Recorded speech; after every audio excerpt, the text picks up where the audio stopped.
सुबह के 11 बजे थे। शहर के सबसे बड़े बैंक में एक साधारण से कपड़े पहने हुए बुजुर्ग व्यक्ति, जिनके हाथ में एक पुराना सा लिफाफा था, अंदर दाखिल होते हैं। जैसे ही वह बैंक में प्रवेश करते हैं, अंदर मौजूद सभी ग्राहक और बैंक कर्मचारी उन्हें अजीब नजरों से देखने लगते हैं। इस बुजुर्ग व्यक्ति का नाम था चरण दास। चरण दास जी के एक हाथ में छड़ी थी और दूसरे में वही पुराना लिफाफा। वह धीरे धीरे ग्राहकों के लिए बने काउंटर की तरफ बढ़ते हैं। इस काउंटर पर एक महिला कर्मचारी बैठी थी, जिसका नाम था सीमा। बैंक के अंदर मौजूद हर व्यक्ति की निगाहें चरण दास जी पर टिकी हुई थी। धीरे धीरे चरण दास जी सीमा के पास पहुंचते हैं और बड़ी विनम्रता से कहते हैं, देखिए बेटी, मेरे खाते में कुछ गड़बड़ हो गई है, ये ठीक से चल नहीं रहा है। ये कहते हुए चरण दास जी लिफाफा सीमा की तरफ बढ़ाते हैं, लेकिन सीमा चरण दास जी के कपड़ों को देखकर उन्हें परखती है और कहती है, बाबा, कहीं आप गलत बैंक में तो नहीं आ गए? मुझे नहीं लगता कि आपका खाता इस बैंक में होगा। तभी चरण दास जी सहजता से कहते हैं, बेटी, एक बार तुम देख तो लो, शायद मेरा खाता इसी बैंक में हो। सीमा लिफाफा रखते हुए उनसे कहती है, बाबा, इसमें थोड़ा समय लगेगा और आपको थोड़ी देर इंतजार करना होगा। इतना कहकर सीमा और बैंक में मौजूद अन्य लोगों का काम करने लगती है। चरण दास जी वहीं खड़े होकर इंतजार करने लगते हैं। थोड़ी देर तक इंतजार करने के बाद वह दोबारा कहते हैं, बेटी, अगर तुम थोड़ी व्यस्त हो तो तुम मैनेजर को फोन कर दो। दरअसल मुझे उनसे भी कुछ काम है, तो मैं उनसे कुछ बात कर लेता हूँ। इसके बाद सीमा न चाहते हुए भी अपना फोन उठाती है और मैनेजर सुनील के केबिन का नंबर डायल करती है। उसने फोन करके मैनेजर को बताया कि एक बुजुर्ग व्यक्ति उनसे मिलना चाहते हैं। मैनेजर सुनील चरण दास जी को दूर से ही देखता है। चरण दास जी बड़े साधारण दिख रहे थे। मैनेजर सुनील फोन पर सीमा से पूछता है, क्या ये हमारे बैंक का ग्राहक है या ऐसे ही कोई मुंह उठाकर चला आया है? सीमा कहती है, सर, यह बात तो मुझे नहीं पता, लेकिन ये आपसे मिलने की बात कर रहे हैं। तब मैनेजर सुनील कहता है, ऐसे लोगों के लिए मेरे पास समय नहीं है, तुम ऐसा करो, इन्हें बिठा दो, थोड़ी देर बैठकर यहाँ से चले जाएंगे। मैनेजर सुनील के आदेश अनुसार सीमा चरण दास जी को वेटिंग एरिया में बैठा देती है। वह कहती है, बाबा, आप वहाँ बैठ जाओ, थोड़ी देर में मैनेजर साहब फ्री हो जाएंगे और उसके बाद आपसे मिल लेंगे। चरण दास जी वहाँ से टहलते हुए वेटिंग एरिया की तरफ चले जाते हैं और कोने में रखी एक कुर्सी पर जाकर बैठ जाते हैं। सभी लोग अभी भी चरण दास जी की तरफ देख रहे थे, क्योंकि वहाँ जितने भी ग्राहक आते थे वे सूट बूट में होते थे, जबकि चरण दास जी ने साधारण कपड़े पहन रखे थे। देखने से भी नहीं लग रहा था कि उनका खाता इस बैंक में होगा, क्योंकि इस बैंक में अमीर लोगों के खाते होते थे। इसी वजह से चरण दास जी आकर्षण का केंद्र बन गए थे और सभी लोग उन्हें घूर घूर कर देख रहे थे और उनके बारे में तरह तरह की बातें बना रहे थे। ये बातें चरण दास जी को भी सुनाई देती हैं, लेकिन वह इन सभी चीज़ों को अनदेखा करते हैं और अपना नंबर आने का इंतजार करते रहते हैं। वह सोचते हैं कि थोड़ी देर में मैनेजर आएगा और मैं उससे बात कर लूंगा। बैंक के अंदर एक और व्यक्ति छोटी पोस्ट पर काम करता था, जिसका नाम था अमित। अमित अभी बाहर गया हुआ था और जैसे ही वह बैंक के अंदर आता है तो वह देखता है कि एक बुजुर्ग व्यक्ति वेटिंग एरिया में बैठा हुआ है, जिसकी तरफ सभी लोग देख रहे हैं और उसके बारे में तरह तरह की बातें कर रहे हैं। कोई उसे भिखारी कह रहा है तो कोई कह रहा है कि इस बैंक में तो इसका खाता हो ही नहीं सकता और ये यहाँ कैसे आ गया, ऐसे लोगों को इन लोगों ने क्यों बैठा रखा है। इस तरह की बातें उनके बारे में चल रही थी। अमित ये सभी बातें सुन लेता है। इसके बाद अमित सीधा चरण दास जी के पास जाता है और बड़े आदर भाव से उनसे पूछने लगता है, बाबा, आप यहाँ क्यों आए हो और क्या काम है आपको? अमित को यह सब कुछ बहुत बुरा लगता है। वह बुजुर्ग व्यक्ति की हालत देखकर थोड़ा परेशान हो जाता है और इसी वजह से उनसे पूछने गया था। चरण दास जी अमित को बताते हैं, मुझे मैनेजर से मिलना है और उससे मुझे कुछ काम है। ये बात सुनकर अमित उनसे कहता है, ठीक है बाबा, आप थोड़ी देर यहाँ इंतजार करो, मैं अभी मैनेजर से बात करके आता हूँ। इसके बाद अमित मैनेजर सुनील के केबिन में जाता। आप जैसे लोगों की शक्ल को देखकर मैं बता देता हूँ कि कौन व्यक्ति किस तरह का है, किसने अपने अकाउंट में कितना पैसा जमा किया होगा। तो आपके अकाउंट में तो मुझे कुछ भी दिखाई नहीं दे रहा और मैं चाहता हूँ कि अब आप यहाँ से चले जाओ। सभी ग्राहक आपकी तरफ देख रहे हैं और बैंक के अंदर एक अलग तरह का माहौल बन रहा है। इसके बाद चरण दास जी उस लिफाफे को उसकी टेबल पर रखते हैं और कहते हैं, ठीक है बेटा, मैं तो चला जाऊंगा, लेकिन तुम इस लिफाफे में जो भी डिटेल लिखी हुई है उनको एक बार जरूर देख लेना। ऐसा कहकर चरण दास जी वहां से जाने लगते हैं और जाते जाते जैसे ही वह गेट पर पहुंचते हैं तो फौरन मुड़कर कहते हैं, बेटा, तुम्हें यह सब कुछ करने का बहुत बुरा नतीजा भुगतना पड़ेगा। ऐसा कहकर चरण दास जी बैंक के मुख्य द्वार से बाहर निकल गए और टहलते टहलते वहां से चले जाते हैं। इसके बाद जब मैनेजर सुनील को यह बात सुनाई देती है कि तुम्हें बहुत कुछ भुगतना पड़ेगा, तो थोड़ा सा तो उसे लगता है, लेकिन फिर वह सोचता है कि बुढ़ापे में ऐसे ही कह दिया होगा, कोई भी कैसी भी दिक्कत नहीं है। मैनेजर सुनील अपने काम पर चला जाता है। इधर टेबल पर वह लिफाफा पड़ा हुआ था, जिस लिफाफे के अंदर बुजुर्ग व्यक्ति के बैंक अकाउंट की डिटेल थी। इसके बाद जो अमित होता है वहां से उस लिफाफे को उठा लेता है और अपने कंप्यूटर के सर्वर में लॉगिन करके उस लिफाफे के अंदर दी गई जानकारी के हिसाब से ढूंढने लगता है। ढूंढने के बाद जब पुराना रिकॉर्ड खंगाला जाता है तो उसे पता चलता है कि यह जो व्यक्ति यहाँ पर आया था यह इस बैंक का एक तरह से मालिक ही है, क्योंकि इस बैंक के 60% शेयर इनके पास ही हैं। अब इस बात को सुनकर वह बड़ा ही हैरान होता है और भी अच्छी तरह से उस डिटेल को पढ़ने लगता है। तो डिटेल को पढ़ने के बाद वह पूरी तरह से कंफर्म हो जाता है कि यह इस बैंक के मालिक ही हैं। इसके बाद अमित उस रिपोर्ट की कॉपी निकालता है और कॉपी निकालकर बैंक मैनेजर सुनील के पास जाने लगता है।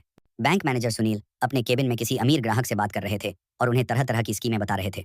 इसके बाद अमित में आई कम इन करके केबिन के अंदर आने लगता है। बैंक मैनेजर सुनील उसे इशारा करता है और इशारे से पूछने लगता है कि किस लिए तुम यहाँ पर आए हो। उसके बाद जो अमित होता है वह इशारों से ही बता देता है कि यह एक रिपोर्ट है जो उस व्यक्ति की है जो वहाँ पर आया था और आपने उसे ऐसे ही यहाँ से भेज दिया। आप एक बार इस पर नजर डाल लेंगे तो अच्छा रहेगा। ऐसा कहकर अमित ने वह रिपोर्ट मैनेजर साहब की टेबल पर रख दी थी। लेकिन तभी जो मैनेजर साहब होते हैं अपने उस ग्राहक से थोड़ी देर के लिए एक्सक्यूज लेते हैं और कहते हैं, देखो भाई अमित, हमारे पास ऐसे वैसे लोगों के लिए समय नहीं है।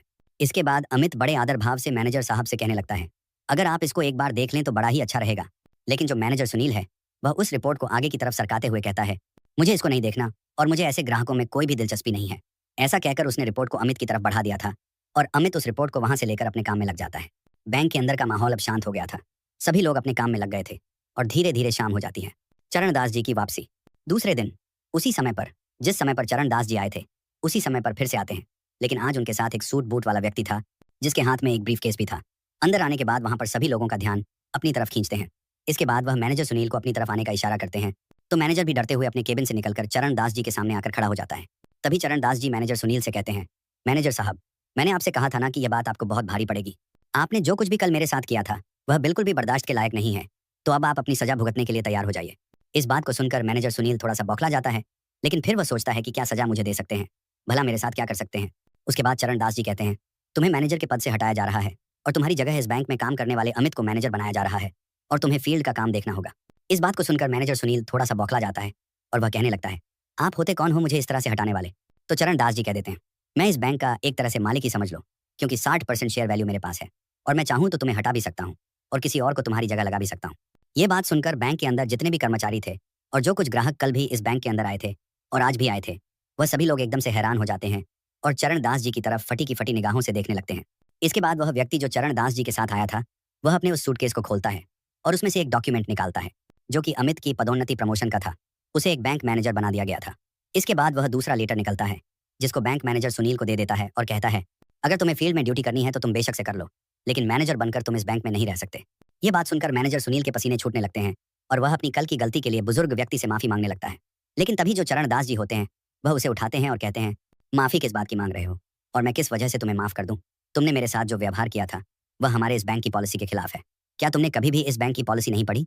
यहाँ पर गरीब और अमीर में कोई भी फर्क नहीं किया जाएगा और सभी को एक ही पलड़े में तोला जाएगा। दरअसल इस बैंक की स्थापना चरणदास जी ने ही की थी और उन्होंने यह बात पहले ही घोषित कर दी थी कि इस बैंक के अंदर किसी को भी गरीब नहीं समझा जाएगा और ना ही किसी को ज्यादा अमीर समझा जाएगा। सभी के साथ सामान्य व्यवहार किया जाएगा और कोई भी बैंक का स्टाफ ऐसा करता है तो उसके खिलाफ कड़ी से कड़ी कार्रवाई की जाएगी। तो चरणदास जी कहते हैं, वह तो मैं तुम पर रहम कर रहा हूँ कि तुम्हें काम करने योग्य छोड़ रहा हूँ, वरना मैं चाहूँ तो तुझे यहाँ से हटा भी सकता हूँ। जो तुमने मेरे साथ किया है वह बिल्कुल भी किसी के साथ नहीं होना चाहिए। तुम्हारे बैंक में काम करने वाला अमित, जिसके हाथ में कुछ भी नहीं था, लेकिन फिर भी उसने मुझसे आकर पूछा और मेरे लिए कुछ करना चाहा, तो इस पोस्ट के लिए वह असली हकदार है, ताकि वह ग्राहकों को अच्छी तरह से समझ सके और उनके कपड़ों को देखकर उनको जज ना कर सके। ऐसा कहकर चरणदास जी सीमा को बुलाते हैं और सीमा को भी इस बात के बारे में फटकार लगाते हैं। कहते हैं, मैं पहली गलती समझकर तुम्हारी इसे माफ कर रहा हूँ, लेकिन बैंक के अंदर कोई भी व्यक्ति अगर आए तो उसको उसके कपड़ों से जज नहीं करना है, उसके बारे में तसल्ली से देखना चाहिए। अगर तुम मुझे पहले ही संभाल लेती तो इस मैनेजर के पास मुझे नहीं जाना पड़ता और मुझे और ज्यादा अपमान का सामना नहीं करना पड़ता। इसके बाद सीमा हाथ जोड़ने लगती है और उनसे माफी मांगने लगती है। कहती है, बाबूजी मुझे माफ कर दो, मुझसे बहुत बड़ी गलती हो गई और आगे से आपको ऐसा कुछ भी देखने को नहीं मिलेगा। इसके बाद चरण दास जी वहां से उस व्यक्ति के साथ वापस जाने लगते हैं और सभी लोगों से कहकर गए थे कि अमित से बहुत कुछ तुम्हें सीखने की जरूरत है और इससे जितना हो सके उतना सीख लीजिए, तुम्हारे लिए अच्छा होगा। अब मैं बीच बीच में यहाँ पर किसी ना किसी को भेजता रहूंगा जो तुम्हारी इन हरकतों के बारे में अच्छी तरह से मुझे रिपोर्ट दे सके। ऐसा कहकर चरणदास जी वहां से चले गए और बैंक का पूरा स्टाफ इस बारे में बात करने लगता है और सोचता है कि अब अच्छी तरह से काम करना होगा, कहीं अगली बार उनका नंबर ना आ जाए। इस बात को सोचकर पूरा बैंक सुधर जाता है और सभी लोग अच्छी तरह से उस बैंक के अंदर काम करने लगते हैं। चरणदास जी का यह कारनामा चारों तरफ फैल गया था और सभी लोग उस बैंक की बड़ाई करने लगते हैं और कहते हैं कि मालिक हो तो ऐसा हो, वरना बेशक से ना हो, क्योंकि ज्यादा मालिक अपने बैंक को खोलकर चले जाते हैं। फिर चाहे पीछे से मैनेजर किस तरह का काम करे या पीछे से कोई भी कर्मचारी कैसा भी काम करे, उन्हें इस चीज से कोई भी मतलब नहीं होता है। लेकिन चरणदास जी ने अपने मालिक होने का पूरा कर्तव्य निभाया और उस बैंक के कर्मचारियों को एक अच्छा सबक सिखाया। चरणदास जी के बारे में आपकी क्या राय है और अमित के बारे में आप क्या कहना चाहेंगे? अपनी राय कमेंट बॉक्स में लिख सकते हैं और लोगों के साथ साझा कर सकते हैं। अगर आपको वीडियो अच्छी लगी तो वीडियो को लाइक और चैनल को सब्सक्राइब जरूर करें, ताकि हमें थोड़ा सा हौसला मिले आप लोगों के लिए ऐसे ही अच्छे अच्छे वीडियो बनाने के लिए। इन कहानियों को सुनाने का उद्देश्य किसी को परेशान करना बिल्कुल भी नहीं है। यह कहानी आपको इसलिए सुनाई जाती है ताकि आप लोग इन कहानियों में से कुछ ना कुछ सीख सको और अपने जीवन में उस चीज को लागू कर सको। मिलते हैं किसी अगली वीडियो में नए टॉपिक के साथ। तब तक के लिए जय हिंद, जय भारत। आप सभी का बहुत बहुत धन्यवाद।